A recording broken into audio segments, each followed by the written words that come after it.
Ayan mga kamamshi, bali nandito kami ngayon sa Novaliches Bayan para mamili. Pero bago nga kami mamili, dumaan muna kami dito sa dental. Kaya lang pagdating namin wala si Doc. Kaya ang nangyari, dumiretso na kami papunta Kinabalong. Doon sa bibilhan talaga namin ng mga paninda. Ayan, kasama ko dyan si Tony at syempre sa Ate Reka. Kasi si Ate Reka naman talaga yung magpapadental. Tapos siya yung katulong ko sa pamimili. At habang papunta na nga kami sa bibilhan namin Kinabalong, bilihan ng mga cheap toys, mga gamis, mga toys. Ayan, nagmamadali kami kasi malapit ng umulan or madilim kasi yung panahon. Ayan, nandito na tayo sa loob ng palengke. Bali, dito sa gilid na yan, meron din dyan bilihan ng mga gamis, mga cheap toys. Pero dito tayo ngayon mamimili Kinabalong. Medyo matagal-tagal na rin ako hindi nakakapamili ng mga cheap toys, gamis.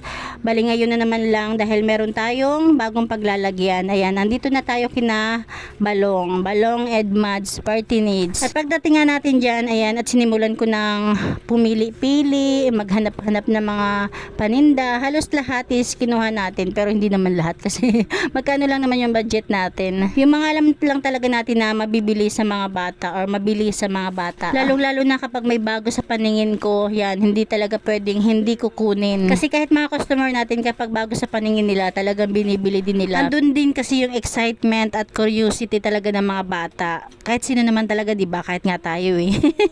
Habang namimili nga ako, yung iba tinatanong ko yung presyo, yung iba naman hindi na kasi titingnan ko na lang yung price sa listahan kasi baka may mga tumaas na presyo na kailangan istagdagan din natin ng bentahan, lalo pat nangungupahan lang kami. Kailangan talaga is alert tayo sa price kasi baka mamaya lugi rin yung bentahan natin, naku paktay na. Diba, nagpagod na nga tayo, naglabas na ng pera tapos malulugi pa, ay nako. Sana nga sa pagpepwestuhan natin maging mabili rin tong mga cheap toys and gamis natin. Kung napasin nyo nga nung mga nakaraan, talagang hindi tayo nakakabili na ng mga cheap toys and gamis kasi medyo na busy tayo sa pagre-reactor.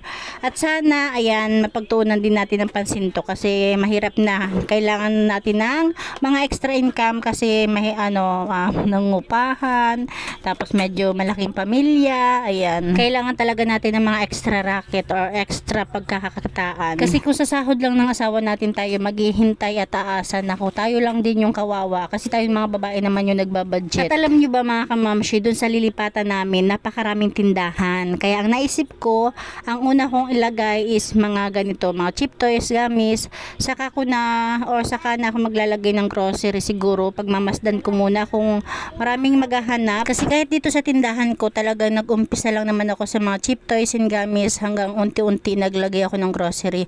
Pero doon sa bago naming lilipatan, hindi ko lang alam kung maglalagay ako ng grocery kasi maraming tindahan tabi-tabi na halos. At inabot nga tayo ng dyan, 8,200 or 8,300 plus. Ayan, kulang-kulang 8,400. Tapos dyan sa mga tabi-tabing tindahan, nakabili rin yung anak ko dyan ng mahigit 1,000. Kaya suma total lahat-lahat, umabot din tayo ng 10k sa mga gamis and cheap toys.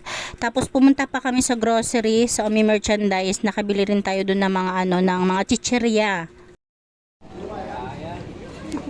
Ayan, nandito na kami sa Omi Merchandise. Ang sadya lang talaga dito ng anak ko sana is stick glue.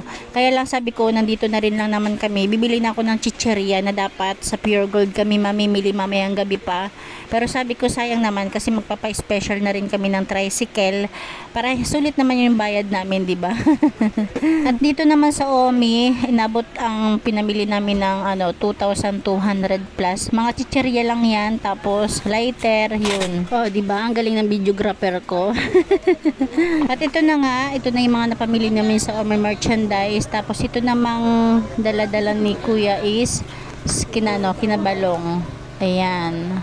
Tapos nagtawag na ako dyan ng tricycle. Ayan, inabot din ng ilang plastic yung mga chicheria. Yung nakabox is Kinabalong yan, yung mga cheap toys and gamis. Ayan, shoutout kay Ate Reka. Habang nagtatawag kami ng tricycle, nag-video pala siya. Ito pala sa Ate Reka, yung anak kong masipag ngumalengke dito sa Omi Merchandise, sa mga cheap toys and gamis. At dumating na rin naman yung tricycle na natawag ko. Ayan, yung lahat. Buti na lang din yung tricycle na sinakyan namin. Meron siyang yung lagayan sa likod, ayan di ba? Sobrang bigat pa naman yan. Tapos sa Tereka, bumibili pa ng tusok-tusok. Ayan, shout out kay Tereka. Sabi ko, bilisan mo na, kaalis na tayo. At ito na nga yung sitwasyon sa amin, di ba? Masikip na. Ayan, thank you guys. Thank you for watching. God bless you all and Jesus loves you.